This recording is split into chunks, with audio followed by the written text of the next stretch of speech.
ಸ್ವಾಭಿಮಾನ. ಕೊನೆಗೆ ಗಂಡ ಹೆಂಡ್ತಿ ಮಜ್ಜಿ ಇಬ್ಬರು ಮಂತ್ರಾಲಯದಾಗ ನದಿಯೊಳಗೆ ಮುಳುಗಿ ಸಾಯಬೇಕು.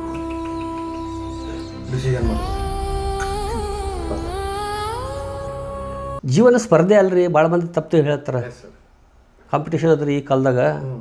ಅಲ್ಲ, ನಿಮ್ಮ ದಾರಿಯೊಳಗೆ ನೀವು ನಡೆದ್ರೆ ಕಾಂಪಿಟೇಷನ್ ಆಗಬೇಕು. ಇನ್ನೊಬ್ಬನ ಹಿಂದಕ್ಕೆ ಹೋಗ್ಬೇಕಾದ್ರೆ ಕಾಂಪಿಟೇಷನ್. ಇವತ್ತು ಧರ್ಮದ ಕುರಿತು ಮಾತಾಡೋದು ಭಾಳ ಬ್ಯಾಲೆನ್ಸಿಂಗ್ ಆಗಿ ಮಾತಾಡಬೇಕಾದಂಥ ದಿನಮಾನಗಳಿವೆ. ಅಲ್ಲಿ ನಡ್ಕೊಂಡು ಹೋಗ್ತಿದ್ದೆ, 4 ಜನ ಬಂದರು, ಈ ಕಡೆಯಿಂದ ಒಬ್ಬರು ಈ ಕಡೆಯಿಂದ ಬಂದಾಗ ಇದ್ದಕ್ಕಿಂತ ಯಾರೋ ಒಂದು ಬಾಟಲ್ ಹೊಡೆದು ಇದು ಹಿಡಿದ್ರು, ಇನ್ಯಾರು ಚಾಕು ಚೂರಿ ಇಟ್ಕೊಂಡು ಪೈಸಾ ನಿಕಾಲ ಅಂತ. ಬೆಳಕಿನ ದಾರಿಯಲ್ಲಿ ನಡೆದರೆ ಬೆಳಕೆ ಸಿಗ್ತದೆ. ನೀವು ಬೆಂಕಿಯಲ್ಲಿ ದಾರಿ ಹಿಡಿದು ಉರಿದು ಬೂದಿ ಆಗ್ತೀವಿ. ಭಕ್ತಿ ಅನ್ನೋದು ಪ್ರದರ್ಶನ ಮಾಡೋದಲ್ಲ, ಭಕ್ತಿ ಅನ್ನೋದು ದರ್ಶನ ಮಾಡೋದು. ನಮ್ಮೊಳಗೆ ನಾವು ದರ್ಶನ ಮಾಡಬೇಕು ದೇವ್ರು ನಮ್ಮೊಳಗೆ. ಈಗ ನೋಡ್ರಿ, ನಾವು ದೇವರನ್ನ ಹುಡ್ಕೊಂಡು ಹೋಗ್ಬೇಕಾಗಿಲ್ಲ. ನಿಮಗೆ 100% ಶ್ರದ್ಧೆ ಭಕ್ತಿ ಇದ್ದರೆ ದೇವರು ನಿಮಗೆ ಹುಡ್ಕೊಂಡು ಬರ್ತಾರೆ ಅನ್ನಲಿಕ್ಕೆ ಈ ಘಟನೆ ಸಾಕ್ಷಿ. ಬಾಂಗ್ಲಾದೇಶದ ಪ್ರಸಿದ್ಧ ಲೇಖಕಿ ತಸ್ಲಿಮಾ ನಸ್ರೀನ್ ಅಂತ ಒಬ್ಬ ಲೇಖಕಿ. ಅಕ್ಕಿದ ಮೇಲೆ ಅಲ್ಲಿದ್ದವರು ಫತ್ವಾ ಹೊಡಿಸಿದ್ರು, ಇಕ್ಕಿ ತಲೆದಂಡ ಮಾಡಬೇಕು ಅಂತೇಳಿ. ಯಾಕೆ? ರೀಸೆಂಟಾಗಿ ಆಗಿದ್ದು. ಹಾಳಾಗ್ತಿರೋದು ಎಷ್ಟೋ ಜನ ನೋಡ್ರಿ, ಭಾರಿ ಪೂಜಾ ಪಾಠ ಮಾಡ್ತಾನೆ ರೀ, ಅವ್ರಿಗೆ ಹಿಂಗೆ ಆಗಬಾರ್ದಾಗಿತ್ತು ಅಂತೀವಿ. ಲಕ್ಷಾಂತರ ರೂಪಾಯಿ ಖರ್ಚು ಮಾಡ್ತಾರೆ. ಹೌದು, ಈ ಕಾಲದಲ್ಲಿ ಲಕ್ಷನೂ ಅಲ್ಲ, ಕೋಟ್ಯಾಂತರ ರೂಪಾಯಿ ಖರ್ಚು ಮಾಡ್ತಾರೆ. ಯಜ್ಞ ಮಾಡ್ತಾರೆ, ಯಾಗ ಮಾಡ್ತಾರೆ, ದಾನ ಮಾಡ್ತಾರೆ, ಧರ್ಮ ಮಾಡ್ತಾರೆ. ಎಷ್ಟೆಲ್ಲ ಮಾಡಿ ಕೂಡ ಅವ್ರಿಗೆ ಯಾಕೆ ತ್ರಾಸ ಆಗ್ತದೆ? ವೀಕ್ಷಕರೇ, ಇವತ್ತು ನಮ್ಮ 2ನೇ ಪಾಡ್ಕಾಸ್ಟ್ ಪ್ರಾರಂಭ ಆಗ್ತಾಯಿದೆ. 2ನೇ ಪಾಡ್ಕಾಸ್ಟ್ನ ವಿಶೇಷ ಅತಿಥಿಗಳಾಗಿ ಇವತ್ತಿನ ದಿವಸ ರಂಗಾಯಣದ ಮಾಜಿ ನಿರ್ದೇಶಕರು, ಸಂಯುಕ್ತ ಕರ್ನಾಟಕ ಪತ್ರಿಕೆಯ ಸ್ಥಾನಿಕ ಸಂಪಾದಕರು ಕಲಬುರಗಿದು. ಅಷ್ಟೇ ಅಲ್ಲ, ಮಾತಿನಲ್ಲಿ ಎಲ್ಲರನ್ನು ಮೀರಿಸ್ತಕ್ಕಂಥ ಶಕ್ತಿ ಉಳ್ಳವರು, ನಮ್ಮ ಗುರುಗಳು ಅಂತ ಕೂಡ ಹೇಳ್ಬೋದು, ಹಿರಿಯರು. ಪ್ರಭಾಕರ್ ಜೋಶಿ ಸರ್ ಅವರು ಇವತ್ತು ನಮ್ಮ ಜೊತೆಗಿದ್ದಾರೆ. ಬಹಳಷ್ಟು ವಿಷಯಗಳು ಅವ್ರ ಜೊತೆ ಚರ್ಚೆ ಮಾಡೋದಿದೆ. ಅವರಲ್ಲಿರ್ತಕ್ಕಂಥ ಜ್ಞಾನ ಒಂದು ಅಂದರೆ ಧಾರ್ಮಿಕ ಭಾವನೆಗಾಗಿರಲಿ, ಆಮೇಲೆ ಸಾಮಾಜಿಕ, ರಂಗಾಯಣ, ಈ ರೀತಿ ಹಲವಾರು ಆಯಾಮಗಳಲ್ಲಿ ವಿಸ್ತರಿಸಿದರೆ ಯಾವುದನ್ನು ತೊಗೊಂಡು ಮಾತಾಡಬೇಕು ಅನ್ನೋ ಕನ್ಫ್ಯೂಷನಲ್ಲಿ ನಾವು ಕೂಡ ಇದ್ವಿ. ಆದರೂ ಸಹ ಅವ್ರು ನಮ್ಮ ಸ್ಟುಡಿಯೋಗೆ ಬಂದಿದ್ದಾರೆ. ಸರ್ ನಮಸ್ಕಾರ. ನಮಸ್ಕಾರ. ತುಂಬ ಸಂತೋಷ ಆಯ್ತು ಸರ್ ತಾವು ಬಂದಿದ್ದು. ಮೊದಲಿಗೆ ಬಹುಶಃ ನಾವು ಇದಕ್ಕೂ ಮೊದಲೊಂದು ಸ್ವಲ್ಪ ಡಿಸ್ಕಷನ್ ಮಾಡಿದ್ವಿ ಸರ್, ಏನಂತೇಳಿ ರಾಘವೇಂದ್ರ ಸ್ವಾಮಿಗಳ ಬಗ್ಗೆ ಮಾತಾಡೋಣ ಅಂತೇಳಿ. ಹೌದು. ಸೊ ಯಾಕಂದರೆ ಅವರು ಭಾಳಷ್ಟು ಜನರ ಮೇಲೆ ಪ್ರಭಾವ ಬೀರಿರುವಂಥವ್ರು. ಮತ್ತು ನಮಗೆ ಗೊತ್ತಿರೋಂಗೆ ನನಗೆ ಭಾಳಷ್ಟು ಕ್ಷೇತ್ರಗಳಲ್ಲಿ ಆಸಕ್ತಿ ಇರೋದ್ರಿಂದ, ಧಾರ್ಮಿಕ, ಆರ್ಥಿಕ, ಸಾಮಾಜಿಕ, ರಾಜಕೀಯ, ಅಲ್ಲಿ ಪತ್ರಿಕೋದ್ಯಮ, ರಂಗಭೂಮಿ, ಸಿನಿಮಾ ಇತ್ಯಾದಿ ಕ್ಷೇತ್ರಗಳಲ್ಲಿ ನನಗೆ ಆಸಕ್ತಿ ಇರೋದ್ರಿಂದ ಎಲ್ಲ ಆಸಕ್ತಿಗಳ ಹಿಂದೆ ಧಾರ್ಮಿಕ ಒಂದು ಸಿದ್ಧಾಂತ ಅಂತ ಇರ್ತದಲ್ಲ, ಧಾರ್ಮಿಕ ನೆಲೆಗಟ್ಟು ಅಂತಂತೀವಿ ನಾವು, ಅದು ಇದ್ದೇ ಇರ್ತದೆ. ಒಂದು, ನಾನು ಹುಟ್ಟಿ ಬೆಳೆದ ಪರಿಸರದಿಂದನೂ ಸಿಕ್ಕಿರ್ತದೆ ನಮಗೆ. ಎರಡನೇದು, ಆಸಕ್ತಿ ಕಾರಣಕ್ಕಾಗಿ ಕೂಡ ನಾನು ಆ ಕ್ಷೇತ್ರದಲ್ಲಿ ಆಸಕ್ತಿ ವಹಿಸ್ಕೊಂಡಿರ್ತೀನಿ. ಯಾಕಂದರೆ ಇವತ್ತು ಧರ್ಮದ ಕುರಿತು ಮಾತಾಡೋದು ಭಾಳ ಬ್ಯಾಲೆನ್ಸಿಂಗ್ ಆಗಿ ಮಾತಾಡಬೇಕಾದಂಥ ದಿನಮಾನಗಳಿವು. ಎಲ್ಲಿ ಒಂದು ಶಬ್ದ ಹೆಚ್ಚಾದರೆ ಅನಾಹುತ, ಮತ್ತೊಂದು ಶಬ್ದ ಕಮ್ಮಿ ಆದರೆ ಅರ್ಥಹೀನ. ಇಂಥ ಒಂದು ಪರಿಸರದೊಳಗೆ ನಾವು ಧಾರ್ಮಿಕ ಕ್ಷೇತ್ರದ ಕುರಿತು ಮಾತಾಡೋದು ಭಾಳ ಕಷ್ಟ. ಯಾಕಂದರೆ ನಿಮಗೆ ಗೊತ್ತದೆ, ಧರ್ಮ ದಾರಿಯೊಳಗಿದ್ದರೆ ಅದು ಬೆಳಕಾಗ್ತದೆ, ಧರ್ಮ ದಾರಿ ತಪ್ಪಿದರೆ ಅದು ಬೆಂಕಿ ಆಗ್ತದೆ. ಸೊ ಆ ಬೆಂಕಿ ಸಮಾಜ ಸುಡ್ತದೆ.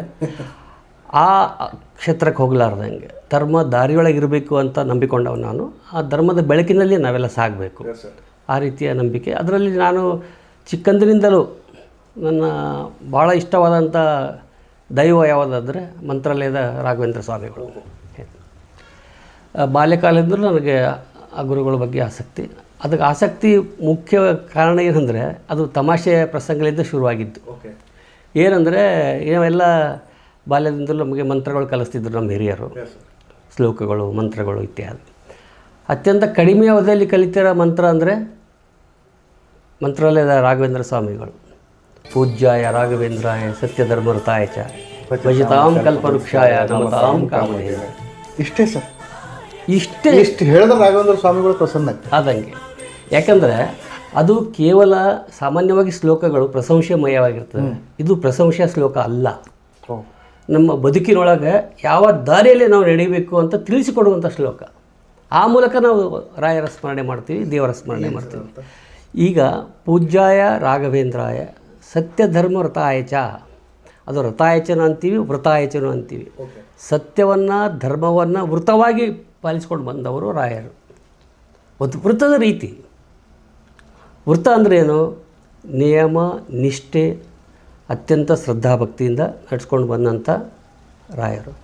ಅಂಥ ರಾಯರ ಬಗ್ಗೆ ನಮಗೆ ಕೂಡ ಅಷ್ಟೇ ಪ್ರಾಮಾಣಿಕವಾದ ಭಕ್ತಿ ನಿಷ್ಠೆ ಶ್ರದ್ಧೆ ಇರಬೇಕಾಗ್ತದೆ. ಮತ್ತು ಇದು ಕಲಿಯುಗ. ಇಲ್ಲಿ ಯಜ್ಞ ಯಾಗಾದಿಗಳಿಗೆ ಅಷ್ಟು ಫಲ ಸಿಗಲ್ಲ. ಈ ಕಾಲದಲ್ಲಿ ಕಲಿಯುಗದಲ್ಲಿ ಕೇವಲ ನಾಮಕೀರ್ತನೆಗಳಿಗೆ ಮಾತ್ರ ಫಲ. ಅಂದರೆ ಈಗ ಆ ಮೊದಲಿನ ಕಾಲದಾಗ ಏನು ಅಂದರೆ ಈಗ ನಾವು ಹಳೆ ಕಾಲ ಅಂತ ಹೇಳ್ತೀವಿ, ಯಾವುದೋ ಒಂದು ಯುಗ ಅಂತ ಹೇಳ್ತೀವಿ, ಯಾವುದೋ ಒಂದು ಯುಗ ಅಂತ ಹೇಳ್ತೀವಿ. ಅಂದರೆ ಆ ಯುಗದಲ್ಲಿ ಈ ಹೋಮ ಹವನ, ಆಮೇಲೆ ಈ ಒಂಟಿ ಕಾಲ ಮೇಲೆ ನಿಂತು ತಪಸ್ಸು ಮಾಡ್ತಕ್ಕಂಥದ್ದು, ಆಮೇಲೆ ಆ ಘೋರವಾದ ತಪಸ್ಸನ್ನು ಮಾಡಿ ದೇವರನ್ನು ಒಲಿಸ್ಕೊಳ್ತಕ್ಕಂಥದ್ದು ಇತ್ತು ಸರ್. ಈಗ ನೀವು ಹೇಳೋ ಪ್ರಕಾರ ಈಗಿನ ಕಾಲದಲ್ಲಿ ಅಂದರೆ ಈಗಿರ್ತಕ್ಕಂಥ ಯುಗದಲ್ಲಿ ಆ ರೀತಿಯಾದಂಥದ್ದು ಏನಿಲ್ಲ. ಬಸ್ಟ್ ನಾವು ಮನಸಪೂರ್ವಕವಾಗಿ ನಾವು ಪೂಜ್ಯರನ್ನಾಗಲಿ ನಾವು ದೇವರನ್ನು ನೆನೆಸ್ಕೊಂಡ್ರೆ ಅದು ಫಲ ಸಿಗುತ್ತೆ ಅಂತ ಎಷ್ಟೋ ಸರಿ ಹಂಗಾಗಿದೆ ನನಗೆ.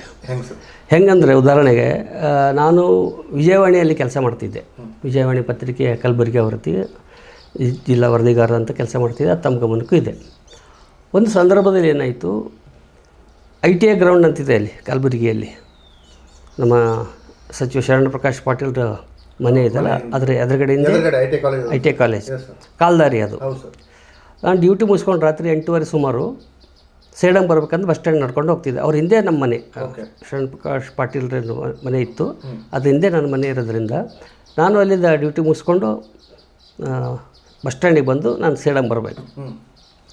8:30 ಬಸ್ಸಿಗೆ ಬರಬೇಕಂತ ನಾನು 8 ಗಂಟೆಗೆ ಅಲ್ಲಿ ಹೋಗ್ತಾಯಿದ್ದೆ. ಇದಕ್ಕಿದ್ದಂಗೆ 4 ಜನ 4 ದಿಕ್ಕಳಿಂದ ಬಂದರು. ನಾನು ಅಷ್ಟು ಗಮನ ಕೊಡಲಿಲ್ಲ. ನನ್ನ ಪಾಡಿ ನಾನು ನಡ್ಕೊಂಡು ಹೋಗ್ತಿದ್ದೆ. ಈ ಕಡೆಯಿಂದ ಒಬ್ಬ ಬಂದ, ಈ ಕಡೆಯಿಂದ ಬಂದ, ಯಾರೋ ತನ್ನ ಪಾಡಿತ ಹೋಗ್ಲಿಕ್ಕೆ ಬಂದಾರಂತ ನಾನು ತಿಳ್ಕೊಂಡೆ. ಮನೆಯೇ ಇಲ್ಲ ಅಲ್ಲಿ, ಗ್ರೌಂಡು, ಕಾಲೇಜ್ ಪಕ್ಕದ ಬಿಲ್ಡಿಂಗು, ಕತ್ತಲಿ ದೂರ ಅಲ್ಲೊಂದು ಇಲ್ಲೊಂದು ಮಿಣುಕು ಬೆಳಕು. ಆ ಕಾಲದಲ್ಲಿ ಕಾಣಿಸ್ತಿತ್ತು. ಆ ಕಾಲದಲ್ಲೇ ಹೋಗಿ 2-3 ನಿಮಿಷ ನಡೆದ್ರೆ ಸಾಕು, ಮೇನ್ ರೋಡ್, ಮುಖ್ಯ ರಸ್ತೆ. ಅಲ್ಲಿ ನಡ್ಕೊಂಡು ಹೋಗ್ತಿದ್ದೆ. 4 ಜನ ಬಂದರು, ಈ ಕಡೆಯಿಂದ ಒಬ್ಬರು, ಈ ಕಡೆಯಿಂದ ಬಂದಾಗ ಇದ್ದಕ್ಕಿಂತ ಯಾರೋ ಒಂದು ಬಾಟಲ್ ಹೊಡೆದದ್ದು ಇದು ಹಿಡಿದ್ರು, ಇನ್ಯಾರು ಚಾಕು ಚೂರಿ ಇಟ್ಕೊಂಡು ಪೈಸಾ ನಿಕಾಲ್ ಅಂದರು. ನನಗೆ ತಕ್ಷಣ ಸ್ಮರಣೆಗೆ ಬಂದು ರಾಯರು. ಇದು ಫ್ಯಾಕ್ಟ್ ಇದು. ಅಲ್ಲಿಂದ ಏನಾಯಿತು, ಚೋಡ ಅಂದೆ. ನನಗೆ ವಾಚ್ ಇತ್ತು, ಜೇಬಲ್ಲಿ 3,000 ರೂಪಾಯಿ ಕ್ಯಾಶ್ ಇತ್ತು, ಇದೇ ಉಂಗುರ ಇತ್ತು. ಹಂಗೆ ಹಿಡ್ದಾರೆ ಚಾಕು ಇಟ್ಕೊಂಡು ಎಲ್ಲ ಚುಚ್ಚುತ್ತಾ ಇದ್ದಾರೆ, ರಕ್ತ ಹರಿತಾ ಇರಲಿ ಕಾಲಿಗೆ, ಇದು ಈ ಮೊಳಕಾಯಿ ಹತ್ತಿರ. ಅಲ್ಲಿಂದ ನಾನು ರಾಯರಿಗೆ ಮನಸ್ಸಿನಾಗ ಬೇಡ್ಕೊಂಡೆ ಕಾಪಾಡು ಅಂತ. ಅದು ಏನು ಗೊತ್ತಿಲ್ಲ, ಒಬ್ಬ ಮುಸ್ಲಿಂ ಮನುಷ್ಯ 2 ವೀಲರ್ಲಿಂದ ಆ ಕಡೆಯಿಂದ ಬಂದ, ಲೈಟ್ ಹಾಕೊಂಡು. ನಾನು ಹಿಡಿದು ನೋಡೋಣ, ಬಚಾವ್ ಅಂದೆ. ಅದು ಕೂಡ ಅವ್ನು ಬಂದು ಹಿಂಗೆ ಲೈಟ್ ಹಾಕಿದ, ಹ್ಯಾಂಡಲ್ ಹಿಂಗೆ ಹಿಡ್ಕೊಂಡು, ಹೆಡ್ಲೈಟ್. ಆ ಹೆಡ್ಲೈಟಿಗೆ ಓಡ್ಕೊಂಡು 4 ಜನ 4 ದಿಕ್ಕಿಗೆ ಓಡಿದರು. ಯಾಕೆ ಜಿ ಏ ಬಹುತ್ ಖತರ್ನಾಕ್ ಏರಿಯಾ ಅಂತ ಅಂದು. ನಾನು ಹಿಂಗೆ ಯಾವಾಗಲೂ ಹೋಗ್ತೀನಿ, ಇವತ್ತು ಹೊಂಟೀನಿ, ಹಿಂಗಾಯ್ತು. ಅವನ ಪಾಪ ಮೇನ್ ರೋಡಿಗೆ ಹೋಗೋ ತನಕ ಲೈಟ್ ತಿರುಗಿಸಿ, ಗಾಡಿ ತಿರುಗಿಸ್ಕೊಂಡು ನಾನು ಲೈಟ್ ಹಾಕಿದೆ ಪಾರಾಗಲಿಕ್ಕೆ. ಅಲ್ಲಿಂದ ತಪ್ಪಿಸ್ಕೊಂಡು ಮೇನ್ ರೋಡಿಗೆ ನಡ್ಕೊಂಡು ಬಂದೆ. ಅಲ್ಲಿಂದ ಬಸ್ ಸ್ಟ್ಯಾಂಡಿಗೆ ಬಂದು ನಾನು ಸೇಡಮ್ ಬಂದೆ. ಅಷ್ಟೊತ್ತಿಗೆ ಖರ್ಚಿಪ್ಲಿಂದ ಇದೆಲ್ಲ ಕಟ್ಕೊಂಡಿದ್ದೆ. ಇದು ರಾಯರಲ್ಲ. ಆತ ಬಂದು ಅವ್ರಿಗೆ ಯಾರಿಗೂ ಅಂಜಿಸ್ಲಿಲ್ಲ, ಏನೂ ಮಾಡಲಿಲ್ಲ, ಏನೂ ಬೈಲಿಲ್ಲ, ಹೊಡಿಲಿಲ್ಲ, ಲೈಟ್ ಹಾಕಿದ. 4 ಜನ ಓಡೋದು ಸರ್. 4 ಜನ ಓಡೋದ್ರು. ನನ್ನ ಪಾಡಿನ ಮತ್ತು ನಾನು ಮುಖ್ಯ ರಸ್ತೆಯಲ್ಲಿ ಬರೋವರೆಗೂ ಅವ್ರು ಬೆಳಕು ಹಾಕಿದ್ರು ನನ್ನ ಮೇಲೆ. ಇದು ಸತ್ಯ ಘಟನೆ ನನ್ನ ಜೀವನದಲ್ಲಿ ಆಗಿದ್ದು. ಅಲ್ಲಿಂದ ಬಂದಮೇಲೆ ಇದು ಯಾಕೆ ಕಟ್ಕೊಂಡು ಬಂದಿರಿ ಅಂತ ನಮ್ಮ ಮನೆಗೆ ಹೇಳಿದಾಗ ಘಟನೆ ಹೇಳಿದೆ ಈ ಥರ. ಮತ್ತು ಮಾರ ದಿವಸ ಡಾಕ್ಟರ್ ಉದಯ್ ಶಾ ಅಂತ ಇದ್ದಾರೆ ಇನ್ನು, ಅವ್ರ ಹತ್ರ ಪಟ್ಟಿ ಹಾಕ್ಸ್ಕೊಂಡು ಬಂದೆ. ಇಮಿಡಿಯೇಟ್ ಪೊಲೀಸ್ ಕೇಸ್ ಮಾಡಬೇಕಾಗಿತ್ತಲ್ಲ ಹೇಳಿದರು. ಒಬ್ಬರು ಪೊಲೀಸ್ ಕಾನ್ಸ್ಟೇಬಲ್ ನನ್ನ ಫ್ರೆಂಡು ಕಲಬುರಗಿಯಲ್ಲಿ ಇದ್ದಾರೆ ಈಗಲೂ. ಅವ್ರಿಗೆ ಫೋನ್ ಮಾಡಿದೆ, ಈ ಥರ ಆಗಿದೆ, ಅಲ್ಲಿ ಯಾರಿಗಾದರೂ ಬೀಟ್ ಮಾಡಲಿಕ್ಕೆ ಹೇಳ್ರಿ, ನಿಮಗೆಲ್ಲ ಪತ್ರಿಕೆಯಲ್ಲಿ ಹಾಕ್ಬೋದು, ಬಟ್ ನನಗೆ ಪರ್ಸ್ನಲ್ ಆಗಿರೋದ್ರಿಂದ ಪತ್ರಿಕೆ ಹಾಕೋದು ಸೂಕ್ತ ಅಲ್ಲ. ಇನ್ನೊಬ್ರು ಆಗಿದ್ರೆ ಹಾಕ್ಬೋದಾಗಿತ್ತು, ವೈಯಕ್ತಿಕ ಹಾಕಿದಾಗ ಅನ್ನಿಸ್ತದೆ ನಾನು ಪೇಪರ್ ಹಾಕೋದು ಸೂಕ್ತ ಅಲ್ಲ, ಅದು ನಿಮ್ಮ ಗಮನಕ್ಕೆ ತರ್ತಾ ಇದ್ದೀನಿ ಅಂದೆ. ಆ ಮನುಷ್ಯ ಏನಂದ, ಸರ್ ಅದು ಯಾವಾಗಲೂ ಅಂಥದ್ದೇ ಜಾಗ ಆದರೆ ನೀವು ಅಲ್ಲಿಗೆ ಯಾಕೆ ಹೋಗಿರಿ ಅಂತ. ಇನ್ನೇನು ಮಾಡಬೇಕು, ಬೇಲಿನೇ ಎದ್ದು ಎಲ್ಲ ಮೇಯಿದ್ರೆ ನಾವು ಯಾರಿಗೆ ಹೇಳಬೇಕು ಅಂತೇಳಿ ಹೇಳಿಲ್ಲ. ಇದು ಪ್ರಮುಖ ಘಟನೆ ಇದು ಅಂತ ಒಂದು ಘಟನೆ ಏನ್ರಿ. ಅದು ರಾಯರು ಯಾವುದೇ ರೂಪದಲ್ಲಿ ಬಂದು ಹೆಲ್ಪ್ ಮಾಡ್ಬೋದು. ನೋಡಿರಿ ಇದು ಆಗಲೇ ಹೇಳಿದೆ, ನಿಮಗೆ ಮತ್ತೆ ಆ ಮುಸ್ಲಿಂ ವ್ಯಕ್ತಿ ಯಾವಾಗಾದ್ರೂ ಸಿಕ್ಕಿರ? ಸಾಧ್ಯನೇ ಇವತ್ತು ಈಗ ಆ ಸೀನೇನು ಕಣ್ಣಲ್ಲಿ ಕಟ್ಟಿಯೋದಲ್ಲ, ಅದಾದಮೇಲೆ ಇವತ್ತಿಗೂ ಇಲ್ಲ, ಎಲ್ಲೂ ಅಲ್ಲೇ ಓಡಾಡ್ತಿದ್ದೆ. ಈಗಲೂ ಅದೇ ಮನೆ ಇದೆ ನಂದು, ಏನು ಏರಿಯಾ ಚೇಂಜ್ ಆಗಿಲ್ಲ, ಮನೆ ಚೇಂಜ್ ಆಗಿಲ್ಲ. ಇವತ್ತಿಗೂ ಆ ಮನುಷ್ಯನ ದರ್ಶನ ಆಗಿದೆ. ಇದು 2016, 10 ವರ್ಷ ಆಯಿತು. 10 ವರ್ಷದ ಘಟನೆ. ಯಾವಾಗ ಕೇಳಿದ್ರೆ ಪದೇ ಪದೇ ಇದನ್ನು ನೆನೆಸ್ಕೊತಾ ಇರ್ತೀನಿ ನಾನು. ಅಲ್ಲಿ ಆ ರೂಟಿಗೆ ಈಗಲೂ ಹೋಗ್ತೀನಿ. ಅಲ್ಲಿ ಈ ಥರ ಘಟನೆ ಆಯ್ತಂತ ಬಿಟ್ಟಿಲ್ಲ, ಯಾಕಂದ್ರೆ ರಾಯರಿದ್ದಾರೆ ಅನ್ನೋ ಭರವಸೆ. ಈಗಲೂ ಹೋಗ್ತೀನಿ. ಈಗೇನಾಗಿದೆ, ಅಲ್ಲೇ ಅದೇ ಗ್ರೌಂಡ್ನೊಳಗೆ ಒಂದೆರಡು ಬಿಲ್ಡಿಂಗ್ ಆಗಿದೆ ಕಾರ್ಮಿಕ ಇಲಾಖೆಗೆ ಸಂಬಂಧಪಟ್ಟಂಗೆ. ಸ್ವಲ್ಪ ಚಟುವಟಿಕೆ ಕಾಣಿಸ್ತಾವಲ್ಲ, ಈ ಕೆಲವೊಂದು ಘಟನೆಗಳು ಅನ್ಎಕ್ಸ್ಪೆಕ್ಟೆಡ್ ಆಗಿ. ಹೌದು ಹೌದು. ಅದನ್ನು ನಾವು ನಂಬಿಕೊಂಡಂಥ ಒಂದು ಭಕ್ತಿ ಆಧಾರದ ಮೇಲೆ ನೋಡಿದ್ರೆ, ಬಟ್ ಅದು ಪವಾಡನೇ ಸರ್. ಖಂಡಿತ ರೀ, ಈಗ ನಾನು ನಿಮಗೆ ಗೊತ್ತಿದೆ, ನಾನು ವೈಜ್ಞಾನಿಕ ದೃಷ್ಟಿಕೋನದಲ್ಲೇ ಹೆಚ್ಚು ಮಾತಾಡ್ತೀನಿ. ನಾನು ಧಾರ್ಮಿಕ ಹಿನ್ನೆಲೆಯಿಂದ ಬಂದಿರು ಕೂಡ ನಾನು ಪ್ರಗತಿಪರ ಆಲೋಚನೆಯೇ ಮಾಡಿರ್ತೀನಿ. ನನಗೆ ನಂಬಿಕೆ ಇದೆ, ಮೂಢನಂಬಿಕೆ ಇಲ್ಲ. ಯಾವುದೇ ಚಟುವಟಿಕೆಗಳನ್ನು ಮಾಡ್ತಾರಲ್ಲ ಅದರಲ್ಲಿ 100% ನಂಬಿಕೆ ಇದೆ. ಆದರೆ ಆ ನಂಬಿಕೆನ ಬಳಸ್ಕೊಂಡು ಮೂಢರಿಂದ ದುಡ್ಡು ವಸೂಲು ಮಾಡ್ತಾರಲ್ಲ ಅದಕ್ಕೆ ನಾನು ವಿರುದ್ಧ ಇದೆ. ಆದರೆ ಇಲ್ಲಿ ಏನಾಗಿದೆ, ದೇವರು ನಿಮಗೆ ಪ್ರತ್ಯಕ್ಷ ಆಗೋದು ಕಿರೀಟ, ಭುಜಗಿರೀಟ, ಬಯಲಾಟ, ದೊಡ್ಡಾಟದಾಗ ಬಂದಂಗೆ ಬರಲ್ಲ. ನಿಮ್ಮ ರೂಪದಾಗ ಬರ್ಬೋದು, ಅವ್ರ ರೂಪದಾಗ ಬರ್ಬೋದು, ಯಾರ್ದೋ ರೂಪದಾಗ, ಮನುಷ್ಯ ರೂಪದಾಗೆ ಬರ್ತಾರೆ ಅವರು. ನಮಗೆ ಈ ಕಾಲದಲ್ಲಿ ಸಹಾಯ ಮಾಡಬೇಕಾದ್ರೆ ಮನುಷ್ಯರ ರೂಪದಾಗ ಬಂದು ಸಹಾಯ ಮಾಡ್ತಾರೆ ಹೊರತು ಇನ್ಯಾರೋ ಡೈರೆಕ್ಟ್ ಟಕ್ ಅಂತ ಸಿನಿಮಾದಲ್ಲಿ ತೋರಿಸ್ತೀವಲ್ಲ, ಹಾಗಲ್ಲ ಅದು. ನೀವು ಅಂದಂಗೆ ಈ ಧರ್ಮದ ದಾರಿಯಲ್ಲಿ ಹೋಗುವವರಿಗೆ ಅಷ್ಟೇ ಧರ್ಮದ ಅರಿವಿರುತ್ತೆ. ಖಂಡಿತ. ಈ ಧರ್ಮದ ದಾರಿಯಲ್ಲಿ ಹೋಗ್ತಾ ಹೋಗ್ತಾ ಆ ಧರ್ಮದಲ್ಲೇ ಹುಡುಕೋರಿಗೆ ಈ ಕೆಲವೊಂದು ಬೇರೆ ಬೇರೆ ಬೇರೆ ಬೇರೆ ಆಲೋಚನೆಗಳು ಬಂದು ಧರ್ಮದ ದಾರಿಯನ್ನು ಮರಿತಾರೆ ಸರ್. ಖಂಡಿತ ಮರಿತಾರೆ ರೀ. ಇಲ್ಲಿ ಏನಂತ ಗೊತ್ತಾ, ನಾನು ಆಗಲೇ ಹೇಳಿದೆ, ಬೆಳಕಿನ ದಾರಿಯಲ್ಲಿ ನಡೆದರೆ ಬೆಳಕೆ ಸಿಗ್ತದೆ. ನೀವು ಬೆಂಕಿಯಲ್ಲಿ ದಾರಿ ಹಿಡಿದು ಉರಿದು ಬೂದಿ ಆಗ್ತೀವಿ ಅಷ್ಟೇ. ನೀವು ಇನ್ನೊಬ್ರಿಗೆ ಸುಡ್ಲಿಕ್ಕೆ ಹೋದ್ರೆ ಮೊದಲು ನಮ್ಮ ಕೈ ಸುಡ್ತದಲ್ಲ. ಹಾಗಾಗಿ ನಮ್ಮ ಏನು ನಿಷ್ಠೆ ಇರ್ತದೆ ಅದನ್ನು ಹೇಳಬೇಕಾಗಿಲ್ಲ. ಭಾಳ ಜನ ಭಕ್ತಿಯ ಪ್ರದರ್ಶನ ಮಾಡ್ತಾರೆ. ಭಕ್ತಿ ಅನ್ನೋದು ಪ್ರದರ್ಶನ ಮಾಡೋದಲ್ಲ, ಭಕ್ತಿ ಅನ್ನೋದು ದರ್ಶನ ಮಾಡೋದು. ನಮ್ಮೊಳಗೆ ನಾವು ದರ್ಶನ ಮಾಡಬೇಕು ದೇವ್ರು ನಮ್ಮೊಳಗೆ. ಈಗ ನೋಡ್ರಿ, ನಾವು ದೇವ್ರನ್ನ ಹುಡ್ಕೊಂಡು ಹೋಗ್ಬೇಕಾಗಿಲ್ಲ. ನಿಮಗೆ 100% ಶ್ರದ್ಧೆ ಭಕ್ತಿ ಇದ್ದರೆ ದೇವರು ನಿಮಗೆ ಹುಡ್ಕೊಂಡು ಬರ್ತಾರೆ ಅನ್ನಲಿಕ್ಕೆ ಈ ಘಟನೆ ಸಾಕ್ಷಿ. ಇಂಥದ್ದು ಇನ್ನೊಂದು ಘಟನೆ ಇದೆ. ನಮ್ಮ ಇಡೀ ಕುಟುಂಬದವರು ಒಂದು ಮದುವೆಗೆ ಹೋಗಿದ್ದೆವು ಬಸ್ ಮಾಡಿಕೊಂಡು. ಇಲ್ಲಿ ತೆಲಂಗಾಣ ಹತ್ರ ಯಾವುದೋ ಒಂದು ಹಳ್ಳಿ, ಈ ನಾರಾಯಣಪೇಟೆಯಿಂದ ಆಚೆ ಇರುವಂಥದ್ದು ಹಳ್ಳಿ. ಅಲ್ಲಿಂದ ವಾಪಸ್ ಬರ್ತಾಯಿದ್ದೀವಿ, ಕಾರ್ಯಕ್ರಮ ಮುಗಿಸ್ಕೊಂಡು ಸಂಜೆ 6 ಆಗಿತ್ತು. ಅಲ್ಲಿಂದ ಬರುವಾಗ ಒಂದು ರಸ್ತೆ ಮೇಲೆ ಅದು ನಮ್ಮ ಬಸ್ ಪಂಕ್ಚರ್ ಆಯಿತು.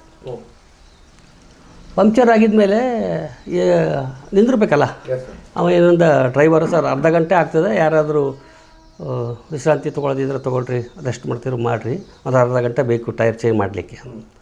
ಆಯ್ತಂದು ಯಾರು ಕೆಳಗೆ ಇಳಿದ್ರು, ಯಾರು ನೀರು ಕುಡಿದ್ರು, ಏನೇನು ಮಾಡಿದರು. ನಾನು ಪಂಚೆ ಮೇಲೆ ಇದ್ದೆ, ಯಾಕೆಂದ್ರೆ ಫ್ಯಾಮಿಲಿ ಪ್ರೋಗ್ರಾಮ್ ಅಲ್ಲ, ಅದು ಟೂರ್ ಹೋಗಿದ್ದು. ಹಂಗಾಗಿ ಪಂಚೆ ಒಂದು ಜುಬ್ಬ ಹಾಕ್ಕೊಂಡಿದ್ದೆ. ನಾನು ಸುಮ್ಮನೆ ಕೆಳಗಿಳಿದು ಹಿಂಗೆ ವಾಕ್ ಮಾಡೋಣ ಅಂತೇಳಿ ನಿಂದಿರ್ತಿದ್ದೆ. ಒಬ್ಬ ಅಕ್ಷರಶಃ ಭಿಕ್ಷುಕ,